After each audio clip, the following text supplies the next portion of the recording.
नमस्कार, मैं जितेंद्र चतुर्वेदी।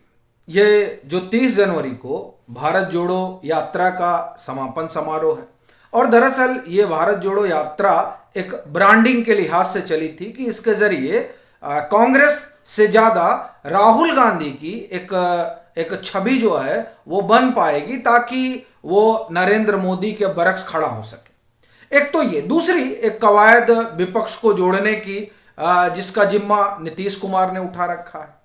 अब वो कितने हद तक जुड़ रहे नहीं जुड़ रहे वो एक अलग मसला है, लेकिन एक जिम्मेदारी तो उन्होंने कंधों पर उठाई है। अभी जब संभवतः कल की बात है, जब पत्रकारों ने उनसे पूछा तो उन्होंने कहा कि देखिए अभी लोग यात्रा वगैरह वो खत्म कर लें और फिर हम लोग मिल बैठ के बात तो करेंगे ही। सवाल इस बात से जुड़ा हुआ था कि भाजपा को घेरने के लिए जो विपक्षी एकाकी कवायद आपने शुरू की है उसमें आप किस हद तक पहुंचे हैं, तो उन्होंने बताया कि यात्रा वगैरह का हवाला दिया। दूसरी तरफ केसीआर एक मोर्चा बना रहे हैं, जिस मोर्चे में पहले दौर में तो उन्होंने अरविंद केजरीवाल, अखिलेश यादव और पिनारी विजयन को बुलाया।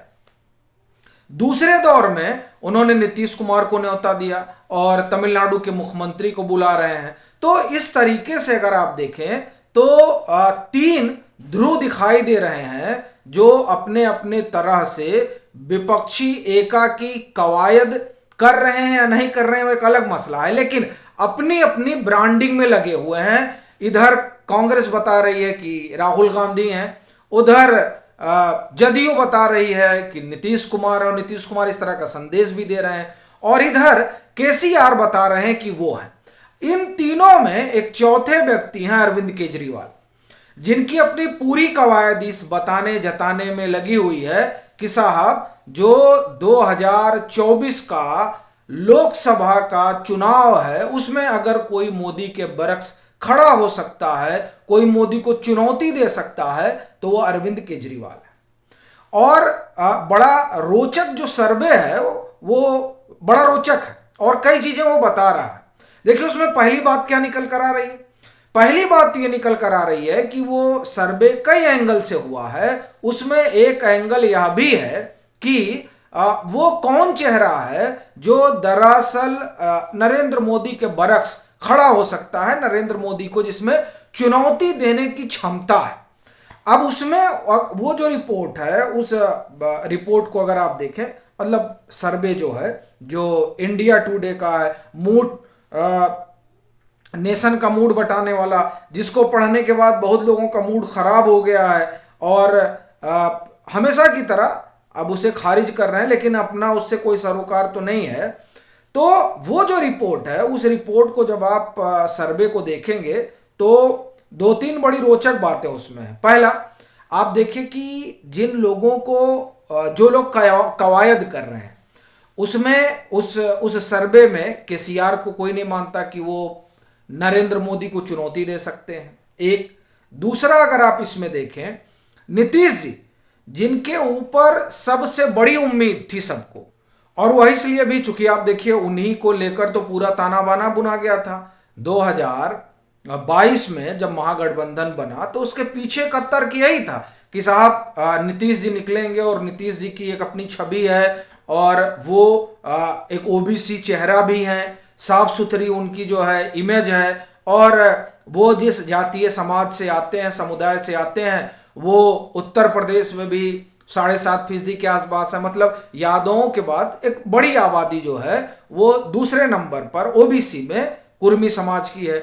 फिर ये हुआ कि साहब 3.5% के आसपास तो वो बिहार में भी हैं, और जब ये होगा कि यही चेहरा होंगे तो बिहार एकजुट खड़ा हो जाएगा, झारखंड एकजुट खड़ा हो जाएगा, तो 54 सीटें वो हो जाएंगी। इस तरीके से एक माहौल बना, लेकिन उस सर्वे में नीतीश जी भी कहीं नहीं है। अब सवाल उठता है कि दो पिलर तो वैसे ही ध्वस्त हो गए हैं, एक केसीआर और दूसरा नीतीश कुमार, सर्वे में दोनों लोग नहीं हैं। और वैसे भी अगर विपक्षी एका वाला जो मसला है जिसे लेकर नीतीश जी आगे बढ़ रहे थे, उस लिहाज से भी आप देखें तो कांग्रेस जिस तरीके से कह रही है कि साहब हमारी शर्त पर, मतलब कांग्रेस की शर्त पर कोई विपक्षी एका नहीं हो सकती है और कांग्रेस के बिना कोई विपक्षी एका नहीं हो सकती है। दूसरा, वो ये मानकर ही चल रहे हैं कि साहब हमारा चेहरा जो है वो राहुल गांधी है। तो ऐसी स्थिति में नीतीश जी क्या करेंगे, चूंकि नीतीश जी सर्वे में भी नहीं है और नीतीश जी उस विपक्षी एका के अगुआ के परिदृश्य में भी नहीं है, उस पर कांग्रेस दावा ठोक रही है। तो एक तो यह स्थिति हो गई। अब दूसरी स्थिति में आइए कि जो हम इनके अलावा अब बचते हैं अरविंद केजरीवाल और राहुल गांधी। उसमें ममता बनर्जी भी एक फैक्टर है। ममता बनर्जी को भी लोग देख रहे हैं, शरद पवार को भी लोग देख रहे हैं, लेकिन अब आप देखिए उसमें नीतीश जी वगैरह कहे ही नहीं। खैर, अब जब अरविंद केजरीवाल और राहुल गांधी की बात आती है तो उसमें अरविंद केजरीवाल आगे रहते हैं। मतलब उनको अभी भी 20-22% लोग, 23% लोग ये मानते हैं कि नहीं, ये जो शख्स हैं ये एक तरीके से चैलेंज बन सकते हैं, या अगर बतौर चुनौती देखा जाए तो ये नरेंद्र मोदी के बरक्स चुनौती दे सकते हैं। तो उसमें अरविंद केजरीवाल हैं। और लेकिन आप इसमें बड़ी दिलचस्प बात देखिए कि जो ये सवाल है कि who among the current opposition leader is best suited to lead an opposition गठबंधन, तो उसमें आप देखिए राहुल गांधी तीसरे नंबर पे आ जाते हैं। बताइए, 3,500 किलोमीटर चले हैं तब ये स्थिति है। ममता बनर्जी उसमें दूसरे नंबर पे हैं। 20% लोगों का मानना है कि नहीं, ममता बनर्जी लीड कर सकती है, और 5% लोगों का जो मत है वो नवीन पटनायक को लेकर है कि वो अपोजिशन या का जो गठबंधन है उसकी अगुवाई कर सकते हैं। 3% जो लोग हैं वो शरद पवार साहब के साथ है। अब आप इसमें बड़ी चीज देखिए कि अरविंद केजरीवाल के साथ 24% लोग हैं, लेकिन वहीं से एक सवाल और उठता है कि अरविंद केजरीवाल तो एक अलग तरह की समस्या में फंसे हुए हैं। अब उनकी जो समस्या है आप उसे देखिए। एक तो जो उनकी यूएसपी थी वो कटघरे में खड़ी है, ईमानदारी वाली। दूसरा आप देखिए, दिल्ली में भले वो कह रहे हो कि एलजी काम नहीं करने दे रहे हैं, और एलजी कह रहे हैं कि नहीं साहब हम कोई अड़ंगा नहीं लगा रहे हैं, और यहाँ एलजी और दिल्ली सरकार में ठनी हुई है, दोनों आमने सामने खड़े हुए हैं। वो अपनी बात कहते हैं और अरविंद केजरीवाल अपनी बात कहते हैं। तख्ती वगैरह लेकर धरना देने भी राजनिवास पे चले जाते हैं। अब ये अलग बात है कि उन तख्तियों पर जो चीज़ें लिखी रहती हैं वही जो है अशुद्ध रहती हैं, पर और बात वो शिक्षा की करते हैं, लेकिन हम उस पर नहीं जाते हैं। असल में जहां इनकी सरकार है पंजाब में, वहां तो कोई एलजी वाला मसला नहीं है, लेकिन वहां भी आम आदमी पार्टी की जो सरकार है, उस सरकार के जो उनके विधायक, जो उनके लोग हैं, वो सरकार के कामकाज से खुश नहीं है। जैसे कुंवर विजय प्रताप सिंह वहां के बड़े डेकोरेटेड अधिकारी हैं, पंजाब के रहे हैं, और बाद के दिनों में जब कांग्रेस की सरकार थी और उन्होंने देखा कि बेअदबी वाले मसले पर जो एसआईटी की रिपोर्ट हो, उसको उस तरीके से उस पर काम नहीं किया जा रहा है, क्योंकि उसी के को लेकर तो सरकार बनी थी। तो फिर उन्होंने बीआरएस वगैरह ले लिया और फिर आम आदमी पार्टी में आए, यहाँ विधायक बने, लेकिन यहाँ भी उन्होंने देखा कि ढाक के 3 पात, कोई कामकाज नहीं हो रहा।